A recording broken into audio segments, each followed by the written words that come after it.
Welcome to John Adams Academy, Roseville. My name is Tim Sprinkles, and I am the headmaster here. Before we begin our tour, I'd like to start off today with the Pledge of Allegiance. It's just like we start off most of our events here. So we'd like to turn, face our flag, and pledge. I pledge allegiance to the flag of the United States of America and to the republic for which it stands, one nation, under God, indivisible, with liberty and justice for all. So, I'm so happy to be here today to welcome you. Now, what is it about John Adams Academy that makes it such a special place to learn? Part of that answer is that your child will receive an American classical leadership education.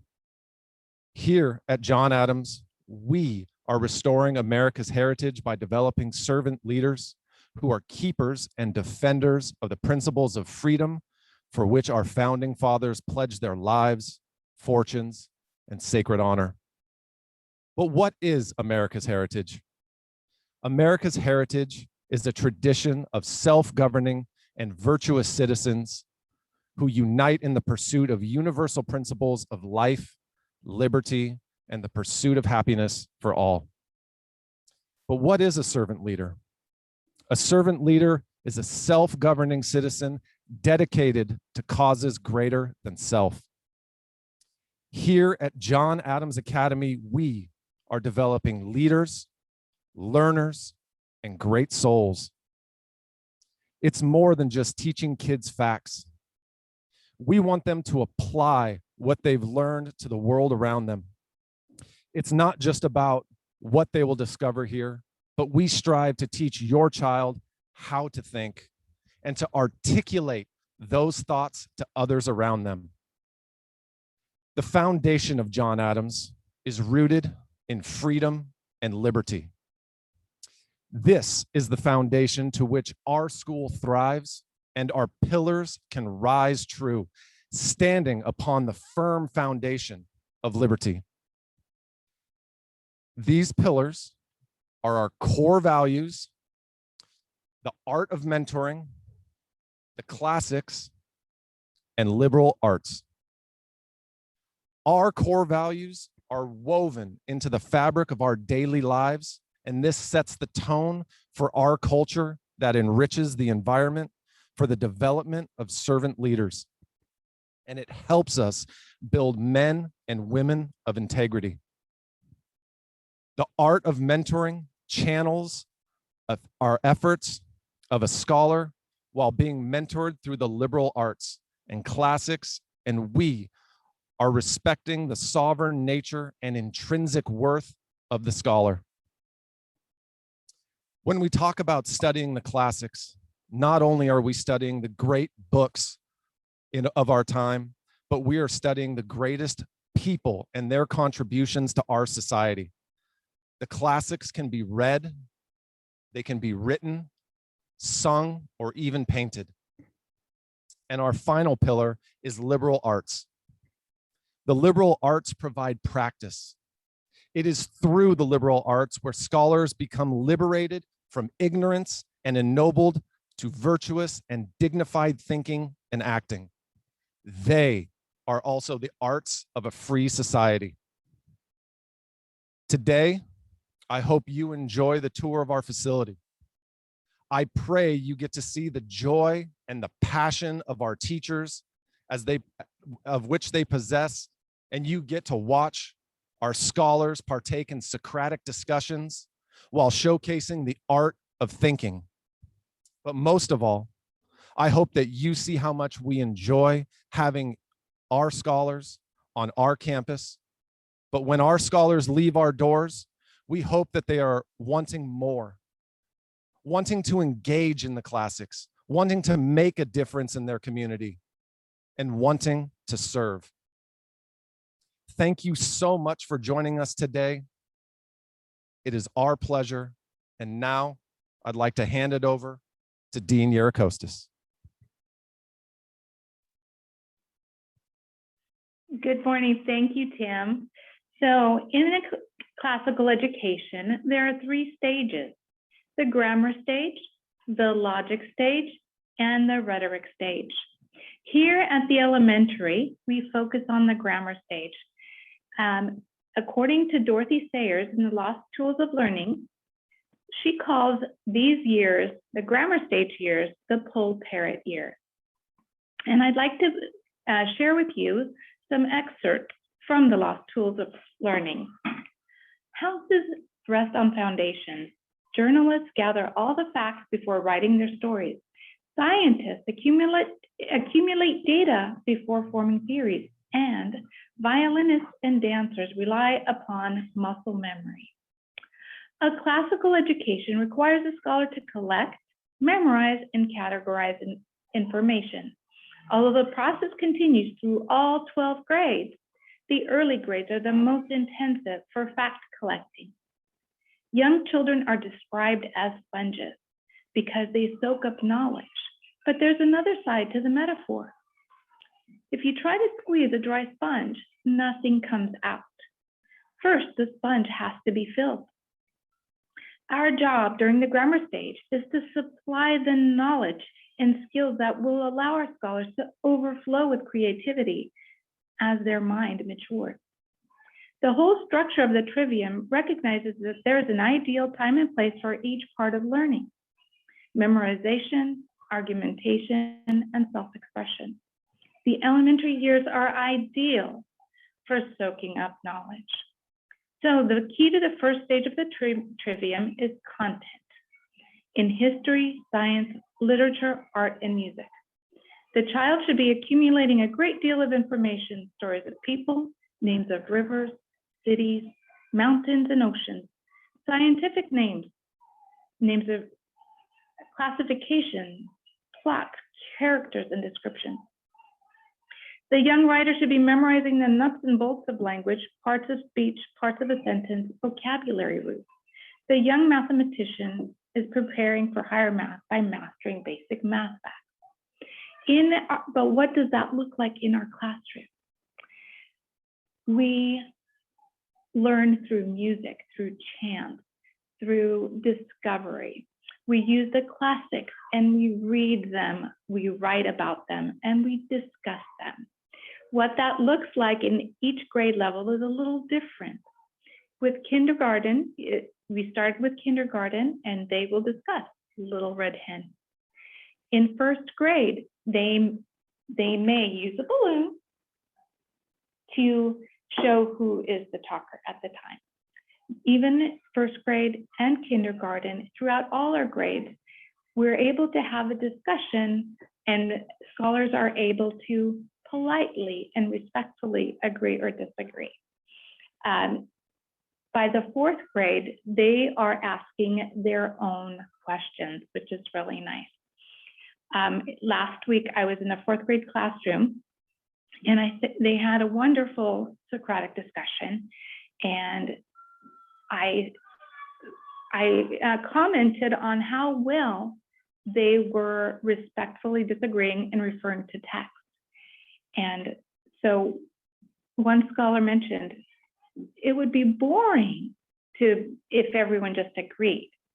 And then another scholar mentioned, well, that's why we ask open-ended questions. With math, we allow the scholars to discuss, to try to use manipulatives. We start with a pictorial representation of the math problem. Then we move into manipulatives, and then lastly, the abstract.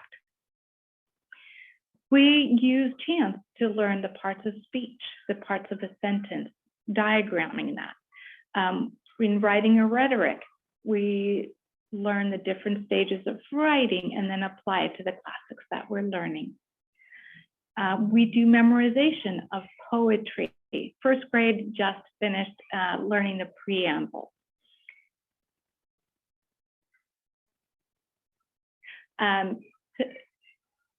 CKLA, our core knowledge sequence, is connected with our classic stories, writing and rhetoric also. They will read a piece of classic literature, they will write about it, and then they will write their own story, similar to that. With fable, at the end of the fable unit, the scholars are able to write their own fable and share it with the class. These classics inspire us. Every time we read them, we learn something new. And it is so heartwarming to see these scholars discussing these great ideas, no matter from kindergarten all the way up to 6th grade. Seeing their science experiments, seeing their landmark projects.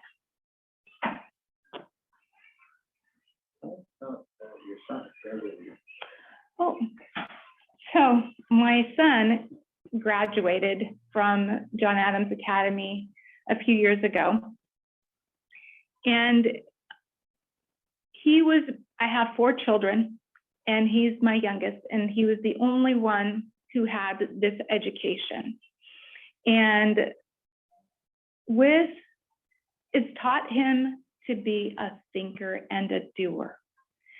So he is now studying biomedical engineering at UC Davis and has had opportunities because of this education.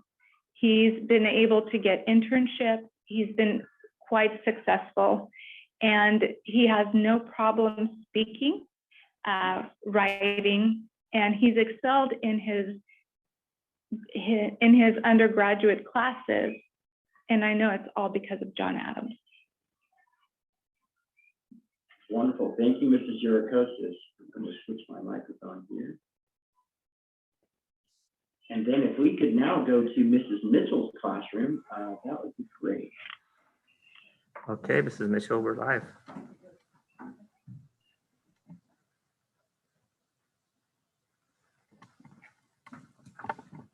Hello, welcome, Mr. Gonzalez. Welcome to Third Grade Explorers. The Third Grade Explorers, Mrs. Mitchell's class. It's a great class. Please stand, class.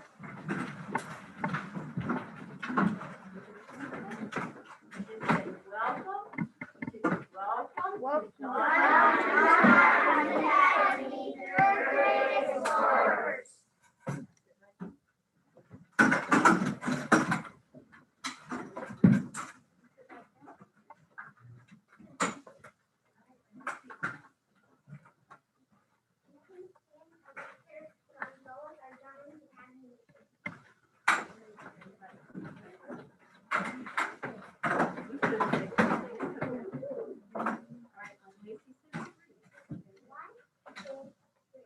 John Adams Academy is restoring America's heritage by developing servant leaders who are keepers and defenders of the principles of freedom, for which our founding fathers pledged their lives, fortunes, and sacred honor.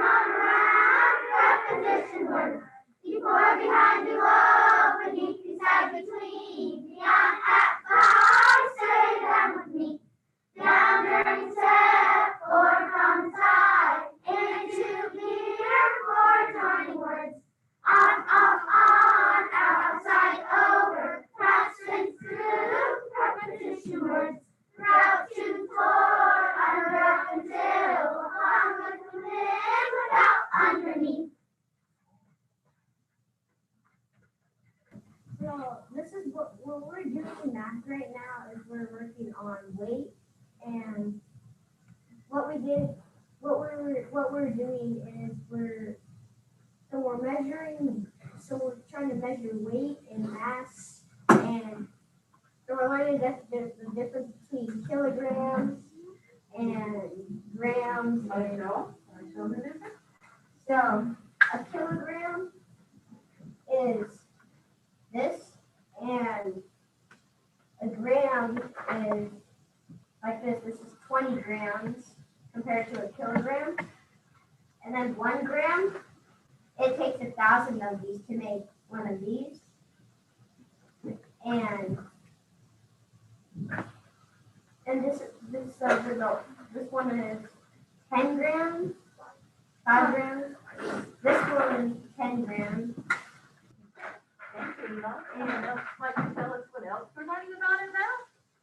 Is it possible your next speaker could come towards us or speak real loud? So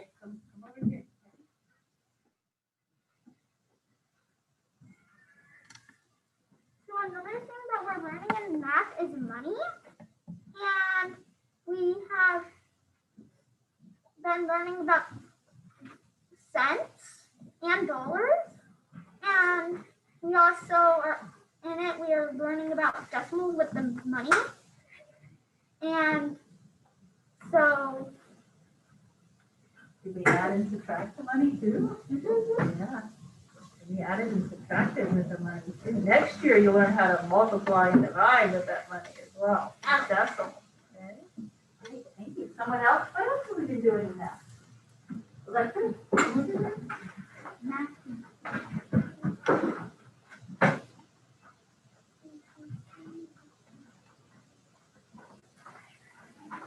what we're also doing in math is playing math games that helps us in math.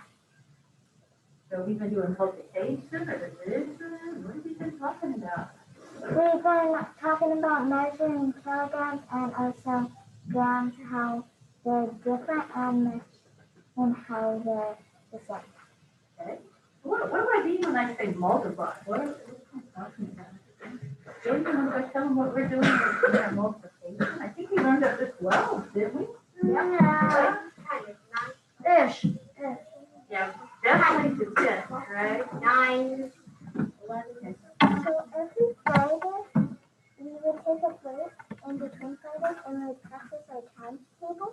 And we went up to 12 and we learned all of our 12 times tables. Did we do division too? Yeah, we did division quizzes. And then we did the games on them and it helps us memorize them. Okay, thank you. How about CPLA? Lucas, you want to tell us what we've been learning about in CPLA?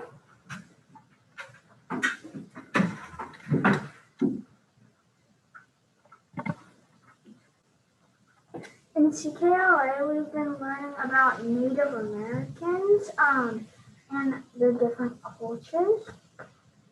And also, we've been learning how they survive in that area. We've been talking about legends, Native American legends too, right? Yeah. What else are we talking about in CPLA? Somebody that hasn't had a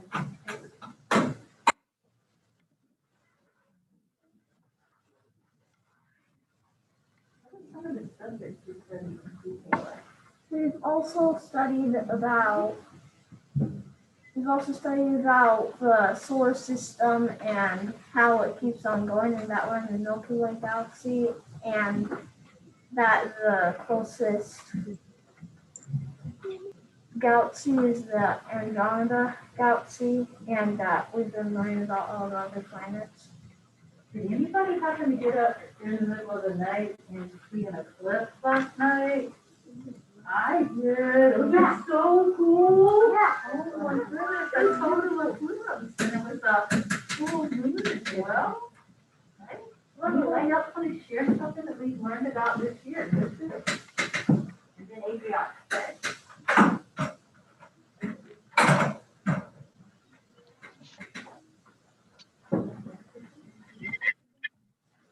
Something else we've learned about in school is, we've been playing math games and CPLA, but with all of that, we've been learning, like, in CPLA, we've been reading stories and fables like I can't remember any of the stories, but they're really fun. And we've also been, we can't do it now because it's so close to the end of the school year, but we've been reading chapter books as fun books to read. Yeah. Classics like Winn-Dixie or Charlotte's Web. Charlotte's Web. Can you guys tell me, are those keep books? What's a keep book? A keep book is a book that once you're done reading it at school, you can keep it. And like if you get enough of them, you could get a whole library of those books. So at John Adams Academy, you guys get to read these great stories, but then you also get to take some of them home and build your own library. But to build your own library, you need a bookshelf. Thank you, Mrs. Mitchell's class. That was wonderful. Enjoy the rest of your day. Now we're going to head on over to Ms. Satorik's second grade class. Thank you, scholars. Welcome to second grade. We are talking about Benjamin Franklin and a story about how he discovered that the black and dark colors absorb more heat quickly than light colors do. We're talking about that story. So, Luke, what was your thought? My thought was when you have like light blue, would that be like light? Would that be like lighter? Would that like absorb more heat, or would that like not absorb that much heat? Like light blue. So Franklin is inspiring you to maybe conduct some experiments yourself. I think you should do that and report back to us what happened. All right, remember that you guys can go ahead if you have an idea, you can share it, but if two people share at the same time, you're gonna pause, make eye contact, let the other person speak. Let's try that. Benjamin Franklin used their core value of fostering creativity by trying different and new experiences. Even though no one has tried it, he still wanted to be he didn't want to be like all the other people. He wanted to be different, like no one else. That is true, he was very creative. Benjamin Franklin inspires me to do science experiments more often. Because I got this little chemistry kit for my 6th birthday. Okay. And I have one more thing. Benjamin, how he inspires me is how he put the jar up on the roof. Oh, the ants where he had the jar suspended from the roof. And the ant had an idea. And the ant had an idea. He climbed out of the thing and he could tell his ants to just go up into the thing. So are you saying even ants can show some of our core values? I love that. All right. Go ahead, Naomi. So Super loud. I kind of experienced something like that. It was with, I think, a dark color. And so it was winter at school, and it was really cold. So the sun was shining on dark blue things at them too. I laid against it, and it was really warm, and it was dark. So it was just warmer, and there's a lighting spot, and it was. Okay, that definitely sounds very similar to his experiment. I love it. McKenna, go ahead. Oh, louder.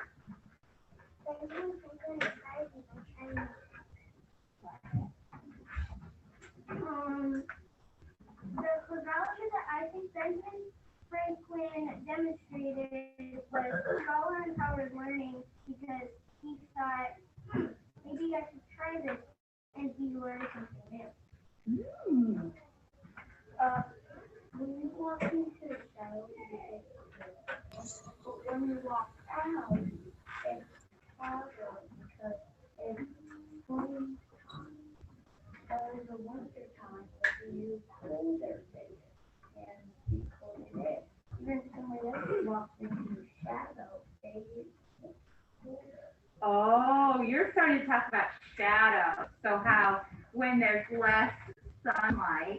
it feels a little colder, and when there's more sunlight, it feels a little warmer. Oh, that's another idea that's similar because it does have to do with light and dark. I didn't think about that one. Nicely done. I always know that. I love it. Benjamin Franklin inspires me because even if people don't believe you, you can still try it out for yourself. Okay. So anyone have an idea of something they would like to try out for themselves? Oh. Ooh. You know those things on like TV and stuff where they have those like those kind of like wires that connect your potato, like the energy source into the like vegetables. I want to try that. Ooh, that sounds like a great summer experiment. I want to try the thing that Benjamin Franklin did. He got like a black blanket and then Can you pull your mask down so we can hear you a little louder? I want to try the thing that Benjamin Franklin did. I want to try and go find somewhere where there's a bunch of snow and lay a white blanket and a black blanket and see which one cools down faster. I love it. Thank you. You know, that is one thing that scientists do. I'm not sure if you've heard of this before, but not only did they do new experiments like Franklin did, but they also try to confirm people's experiments. So they'll run the same experiment over again and have somebody else do it, maybe in a different place, and see if they still get the same results. Because, for instance, if Wyatt did go to Lake Tahoe and there was snow on the ground and he put a white blanket and a black blanket and they both melted at the same time, then suddenly we would start to wonder about Franklin's discovery, right? So it's really important for scientists to be able to do an experiment several times over again to be really sure that what they found is the right answer and that it wasn't just an accident that it happened first time, right? You guys are giving me some ideas. Maybe we have some ideas. Thank you, Mr. Tork's class. Thank you so much. Have a wonderful day. Now back to Mr. Sprinkles. It's good to see you again. For those of you who are joining us and didn't catch the beginning, I'm Headmaster Sprinkles, and I'm standing here in the heart of John Adams Academy, Roseville's campus. As you can see behind me, we have our elementary campus. And as I walk over in front of one of our beautiful new buildings, this is our Jefferson building, which was built only a couple of years ago through the collaboration of our distinguished board, our staff, our wonderful parents and PSO. This wonderful multi-purpose room was able to come together in the center of our Roseville campus. The Jefferson building behind me hosts physical education classes. It hosts athletic contests, drama productions, our choir, classrooms, and so much more. Everything that we do here at John Adams has a purpose. Everything that we do and implement on a daily basis has intentional design, because what we care about most is the scholar's experience. And that experience starts at TK and goes all the way through 12th grade. Now, yes, we have a separation of an elementary school and a secondary school, but we want the feeling that our scholars have on campus to be one of a family. Something that we do purposefully every day is we want our scholars to interact with one another, build the relationships between the older scholars and younger scholars so that they can have mentoring and mentorships that help guide them to the next stages in life. Later, you'll be joining me inside the Jefferson building to witness one of the wonderful classes that are going on inside. But please understand that when you take a look around our campus, everything that has been put in place, from the pictures on the wall to the quotes that the scholars will read, to the interactions that our teachers have with our scholars. Everything we do is with a purpose. Again, I thank you for being with us today. And now I'd like to hand it over to Dean Lee.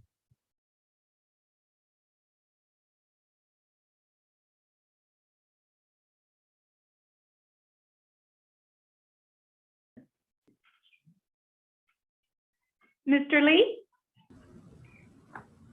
Mr. Lee Hi, I'm is Stephen our Lee, Dean of Dean Secondary of Education at John Adams Academy. Welcome to our secondary library. I'm so happy for you to be able to join us so I can talk to you about American classical leadership education.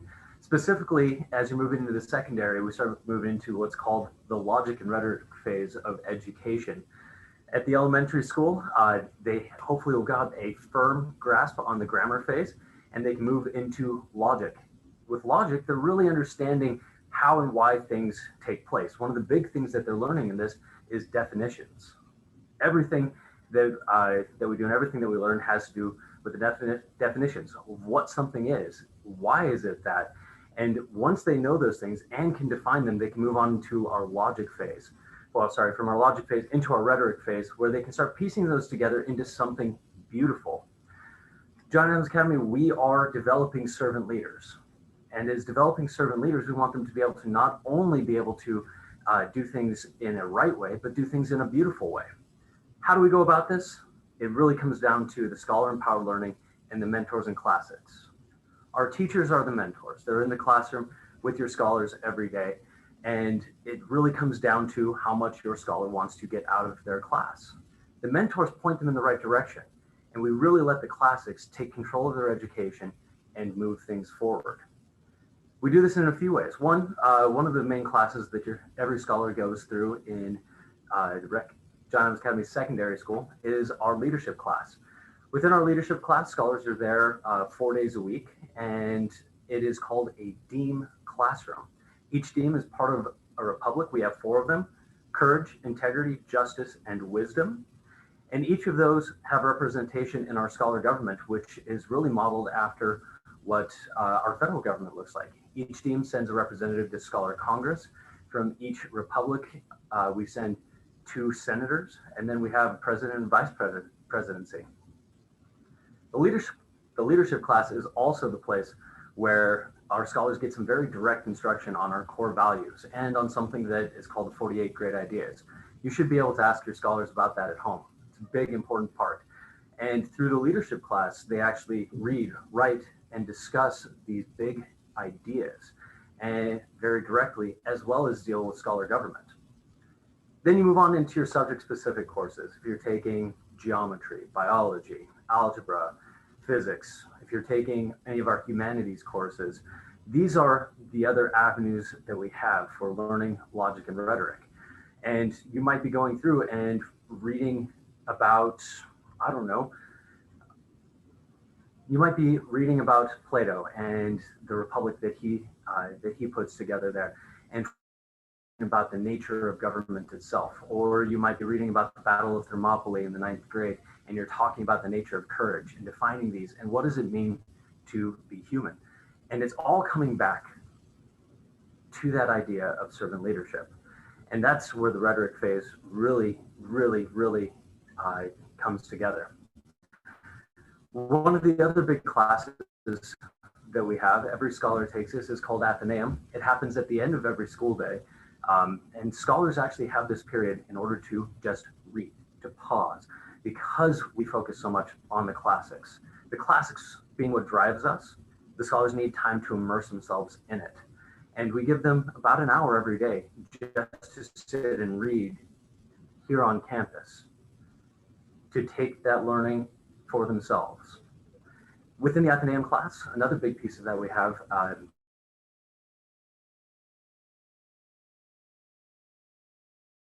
one of their final projects. In their senior year, every scholar here has to give a speech. They have to write a 15 to 20 page thesis and defend it.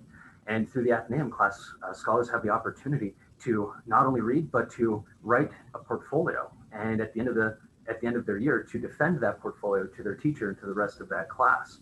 It really is a great preparation for them. It really helps them to think correctly about things, to think about how this works, why it works, not just what is in it. Not only do we have the Athenaeum course, but we also have time after school called Lyceum. This is outside of the normal school day, but we have time where our teachers are available for your scholars to come by and to get help, to get tutoring, to get some more mentorship, some one-on-one time with those teachers so that they can better understand the material. But as I said, it all comes back to servant leadership. Everything that they are doing here develops, grows, and leads toward them becoming better servant leaders. Once again, Stephen Lee, Dean of Secondary Education. Thank you for joining me here in our secondary library so I can talk to you about our American Classical Leadership education. Now we're off to Mr. O'Hara's math classroom. X and Y and solve for Y to get that in. So the definition of identity of inverse functions. F is the inverse of G if what? F following G is the identity function. Three properties. First property is what?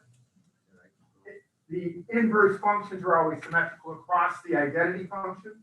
Second, if A comma B is on my function, then B comma A is on my inverse function. And my third property is what? If we switch X and Y and solve for Y, we get the inverse. Now today we're going to be doing what? Inverse sine function. Inverse sine function. So we have to first call to mind, call to the imagination what the sine function looks like. What does a sine function look like? Yeah, okay. And we forget nothing, right? Okay. So the issue is what? What's the trend for sine from 0 to 90? From 0 to 90, sine goes from what? 0 to 1. Cosine goes from what? 1. Decreases from 1. It decreases from 1 to 0. Tangent goes from what? Increases from 0 to infinity. Right? Cotangent what? Decreases from? Secant does what? Increases from 1 to infinity. Right? Cosecant. And so our task is first call to mind what that sine function looks like. Can we do it? Everybody imagine it? We got from 0 to what? 1, back to 0 to what? -1, back to 1. We got it? So then we come over here, we draw our beautiful picture. Ready? And we're labeling this diagram in increments of pi over 2, because we're going to use pi over 2 in that graph. So pi over 2, pi, 3 pi over 2, 2 pi. And because we're doing the inverse function, we're going to do the same thing going up here. Pi, 2 pi. Come back, negative pi, negative 2 pi. Down, negative pi, negative 2 pi. So visualize, call to mind, call to memory what the sine function looks like. We start where, scholars? We start at 0, 0, label that. It increases from 0, 0 to what? It's pi, 2, what? Yeah, it goes to 1, right? It goes up to 1. So we label that. Pi over 2, 1. Goes back to what? Pi, 0. Down to negative 3 pi over 2, negative 1. And then back up to what? Is it negative 3 pi over 2? No, you're right. It's just pi 3 pi. Good, right? Good job. Good. And then it repeats. Everybody good? And for good measure, we go back. We're going to go down to what? Negative pi over 2, negative 1.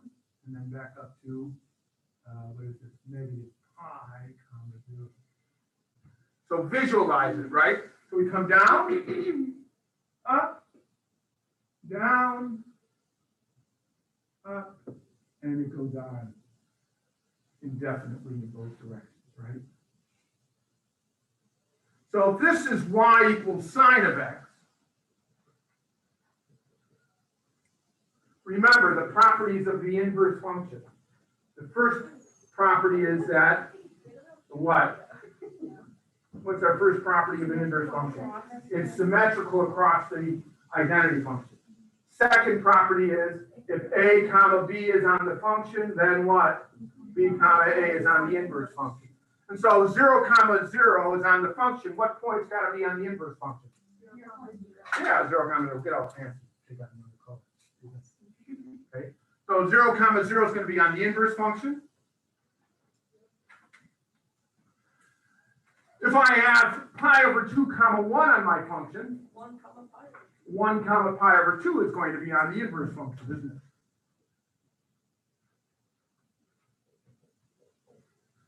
If pi comma 0 is on my function, then 0 comma pi is on the inverse function. And then so on and so Thank you, Mr. O'Hara's class. And now back to Mr. Sprinkles in our gym.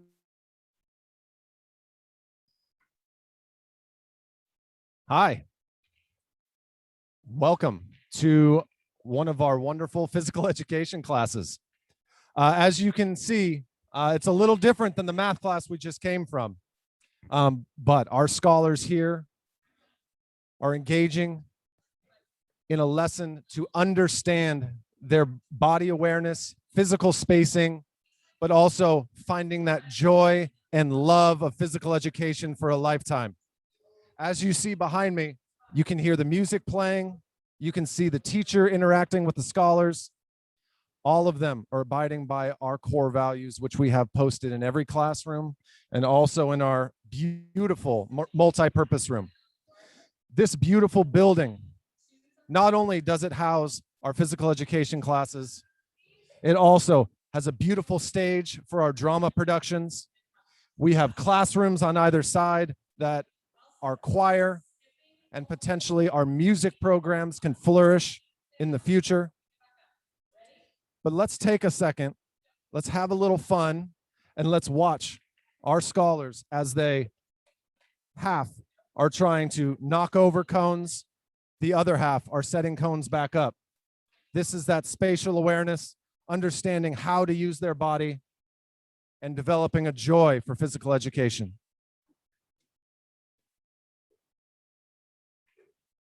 If you notice, they're skipping from location to location. That's a step hop that defines a skip.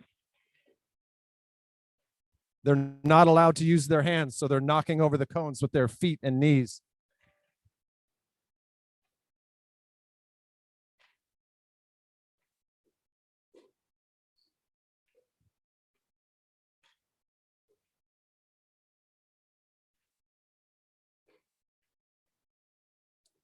It definitely is a lot of fun in physical education class, but we're here to learn as well, and we're here to follow our core values. So I hope that you've found a little bit of joy and a little bit of passion. You've seen some of the wonderful things that we do here in this beautiful multi-purpose room.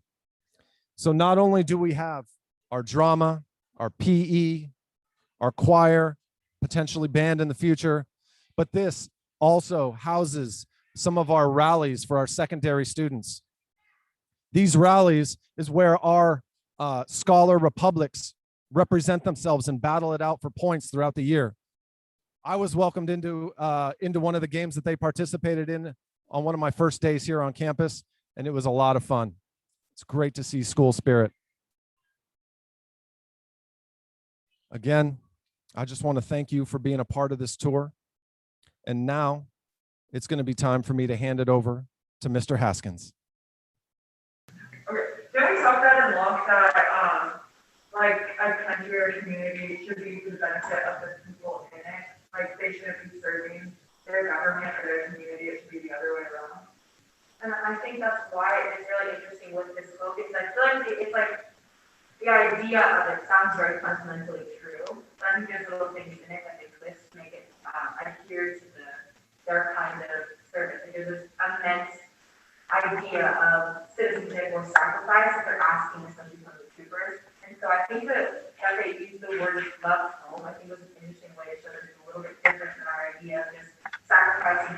others in general, it's like it is not directly to those who protect you, like the government in a way.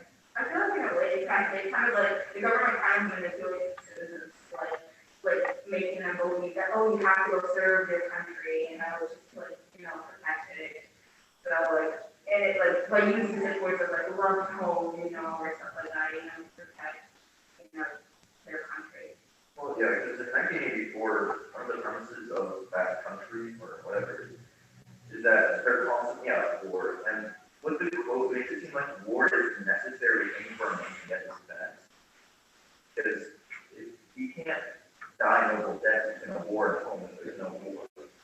So it's kind of provoking this idea that you have to have some sort of conflict, something to be good, and that's just obviously not true.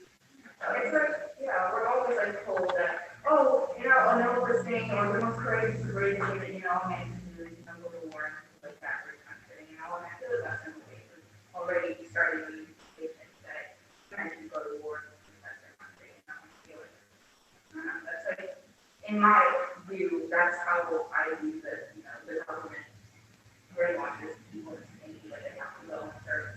But it's a good thing to serve. Well, yeah, obviously, it's a good thing to serve their country, but I feel like, maybe like manipulate you. That's what's going to make you better. In the novel, I don't know about our country necessarily, but in the novel, I feel like that's definitely. Yeah, that's like I'm talking about like the novel. I was like, I just think that's definitely like it's definitely a manipulation. Like, oh, it's like propaganda, where it's like, oh, brother, or this, and like having all these like adjectives shoved down their throat to make someone just like benign thing. Like, there's always an agenda on the other side. That's self-serving. So that's what the next question that we're just saying, the government should require membership or should it be? Are you asking me? Yeah, well, or. Well, I feel like it should be a choice, it's definitely, by free will, you should have a choice to serve. But, I feel like the government is like pushing you to like, yeah, it's your choice, but it would be a great thing for your country if you do it, You're gonna be more of a man if you do it. But then, and this, it also, when he's going to enlist, his family doesn't want him to do it. There's a lot of pressure from him not to do it from his family. It's kind of this, like, all of a sudden, like Troy Bolton decides to become a music group. It's like, what are you doing? Like, your family, like, has, everything set up for you, like, go to Harvard and be successful, and you're going to join the army. And then it talks about their class, and, like, when they go in, it's like, the military is doing everything they can to convince you not. Thank you, Mr. Haskins' class, for that wonderful discussion. I know it might have been hard for some people in our audience to hear what was going on. What you were actually seeing there was part of the final exam for that government and economics class. They had read a book, and as part of that, they're coming together for a final discussion on it.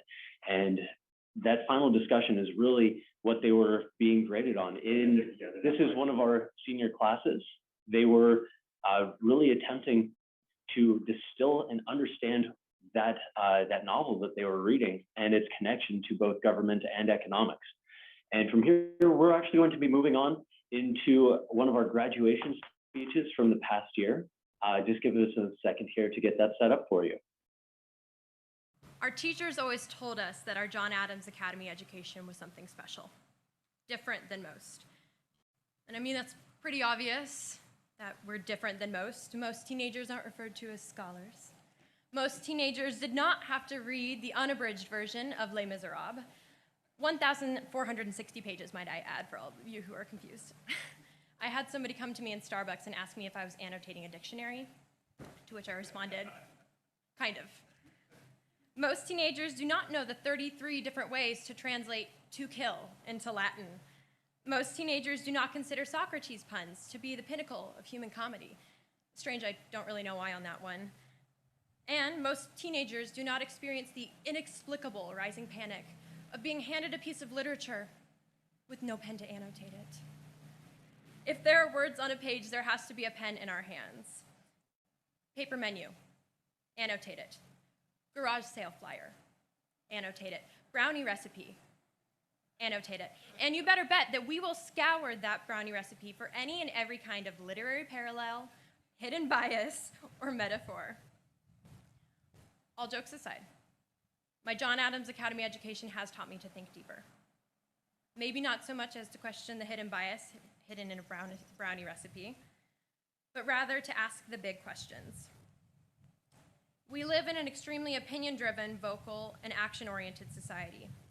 And while most of the world is telling you what to think and how to feel, I encourage you to stop and think, fall back onto your education, and contemplate.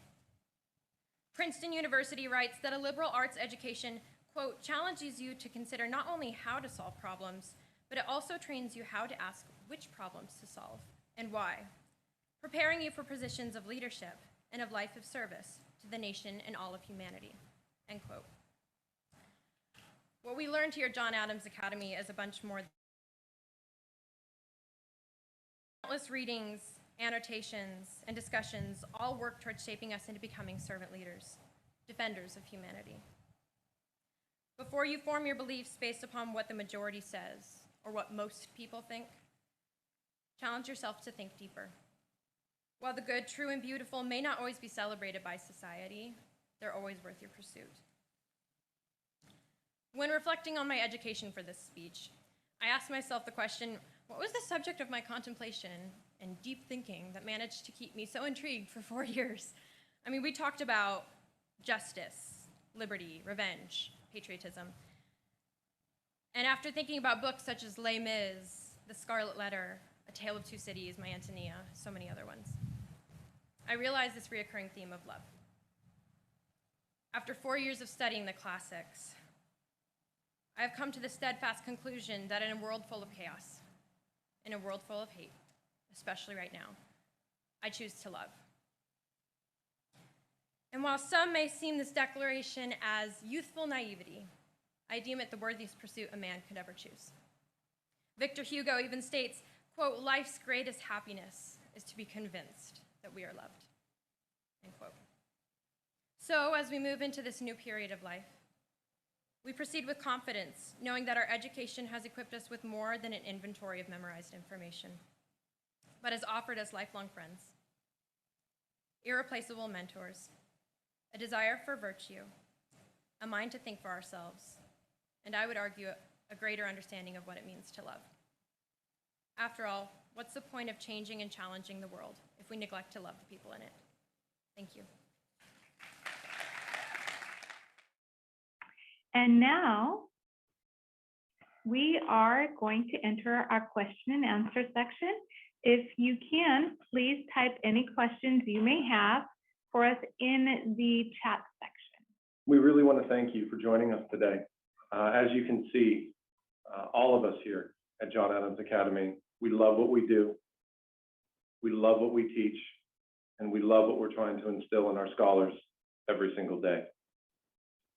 We're a family here, and this family is growing, and we can't wait for you to be a part of it. As I see some of your smiling faces in the camera on the screen behind ours, it's wonderful to see the next generation of scholars ready to come on.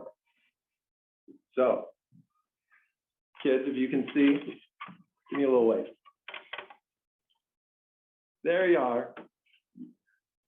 It warms our heart to see your smiles and your waves. Yeah, I love it. And once again, if you have any questions for us, please go ahead and put them into the chat so that we can see them and answer you to the best of our ability.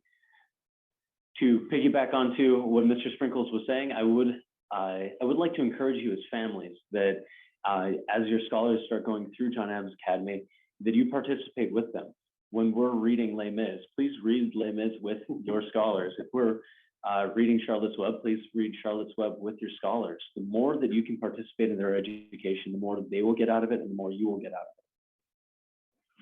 Okay, so it looks like Stacy has raised her hand. Stacy, you want to come off mute and answer? Hi, can you hear me? Yeah. Okay, sorry. You know, the chat is actually disabled, so that could be why you're not getting questions in the chat. Okay, so my question is for 7th and 8th graders. Typically in junior high, they change classrooms and they change teachers with subjects. Does that happen at John Adams as well? Yes, that does happen here at John Adams Academy as well. They have their humanities course, English and history, they have math, they have Latin, they have science. For 7th graders, they're also switching between PE and choir. For our 8th graders, between art and drama. Yes, so our 7th and 8th grade scholars are switching in between their classes throughout the day. Okay, perfect. And then one other question, foreign language, you mentioned Latin. Do you have any Spanish or any other languages available? And if so, at what age do you start? So we do have Spanish and Chinese, Mandarin, for our high school scholars. So starting in the 9th grade year, they can choose to either continue on with Latin after leaving the middle school, or they are able to take Spanish or Chinese instead. Okay, great. Thank you. Welcome. Great. And then Jenna-Lynn looks like she had her, Geraldine had her hand raised. You want to come off mute and ask a question? Yeah, actually, the future scholar has a question. What did you want to? Do you guys have dance? Do we have dances or do we have dance as a class? As a class. Dance is not currently one of the classes that we offer, but I had mentioned a time period during the day at the secondary school that we call Lyceum. And we often have mentors come in from the community or even other scholars sometimes teaching classes. We've taught through the mentoring ballroom dancing, swing dancing, line dancing. But as a specific class during the school day, we do not have that at the secondary. There are a couple of units built into physical education where we can teach dance, and that has the ability to be taught both in elementary and at the secondary level. Okay, great. And then there was one more question we had too, was I want to be in the band. Yeah, they were curious about the band. You mentioned that it could be in the future. Is that for next year or future years or?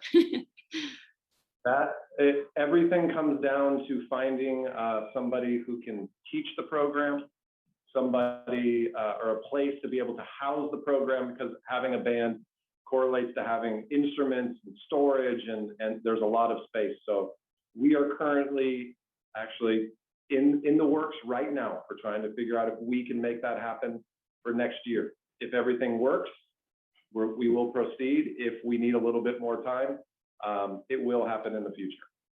Okay, great. All right, thank you. No problem. Brittany, can you unmute yourself and? Can you hear me? Yes. Okay, so I saw that the high school and middle school was 2 stories. Is the middle school and high school is each class on one, is middle school on one story and high school on the other? Or do we go upstairs for some classes and go downstairs for others? That's a very good question. Thank you, Brittany.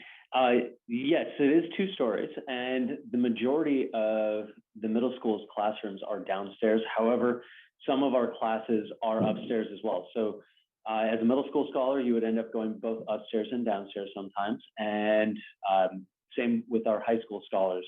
Sometimes they'll be upstairs, sometimes they will be downstairs. Okay, thank you. You're welcome. Do you have any questions? Raise your hand in the chat or raise your hand. Any other questions? If you have a question, please raise your hand.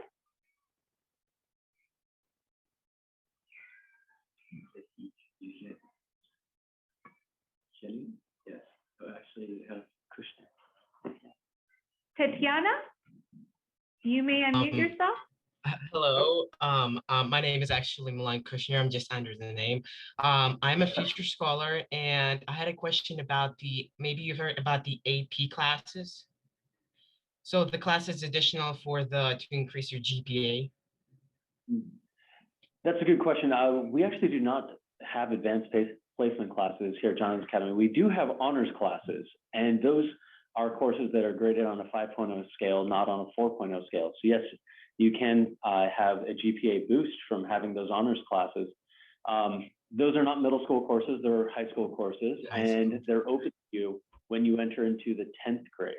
And the way that works is at the end of the year when we're doing, when we are going into your classes and asking you to select courses for the next year, you simply mark off that you're interested in the honors courses. Our teachers at that point take it and we actually sit down and discuss every single scholar who's requesting honors for the next year and discuss whether or not you're actually ready for the rigor of those classes. They're much faster paced.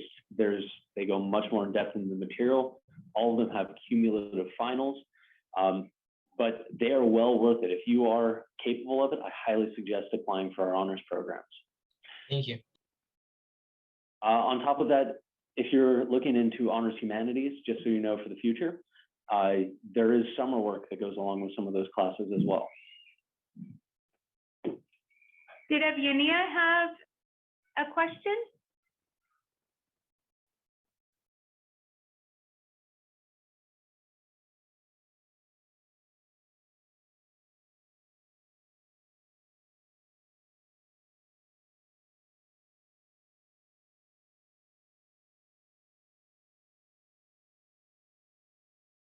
So if you think of any questions in the future, you may email us at info@johnadamsacademy.org.